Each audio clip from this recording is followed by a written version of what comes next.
నమస్తే. పవన్ కళ్యాణ్ డిప్యూటీ సీఎంగా ఛార్జ్ తీసుకున్నప్పటి నుంచి మొదటి రోజే అటవీ శాఖ ఎర్రచందనం తరలింపు గురించి, ఎర్రచందనం స్మగ్లింగ్ గురించి ఒక రివ్యూ మీటింగ్ అయితే చేశారు. పవన్ కళ్యాణ్లో నచ్చిన విషయం ఇదే. తనకి ఏ పని అప్పచెప్పినా, తను ఏ పని చేయాలనుకున్న చిత్తశుద్ధితో, చాలా స్పష్టంగా, ఎటువంటి స్వార్థం లేకుండా, నిజాయితీగా, ఎన్ని అవమానాలు, ఒడిదొడుకులు ఎదురైనప్పటికీ కూడా ఆయన పని ఆయన చేసుకెళ్తూ ఉన్నారు. మొన్నటిదాకా నేను కూడా అనుకున్నా, పవన్ కళ్యాణ్ ప్రమాణ స్వీకారం చేసేసాడు, హైదరాబాద్ వెళ్ళిపోయాడు.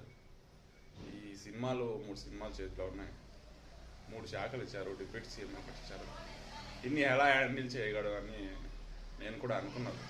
అయితే పవన్ కళ్యాణ్ గారు మల్టిపుల్ టాలెంట్ కలిగిన వ్యక్తి, అన్ని రంగాల్లోనూ రాణించగల ఏకైక వ్యక్తి పవన్ కళ్యాణ్ గారు. ఆయన ఇలాగే ఈ రాజకీయాల్లో మరింత ముందుకెళ్ళాలని, సక్సెస్ అవ్వాలని, ప్రజల మన్ననలు పొందాలని కోరుకుంటున్నాను.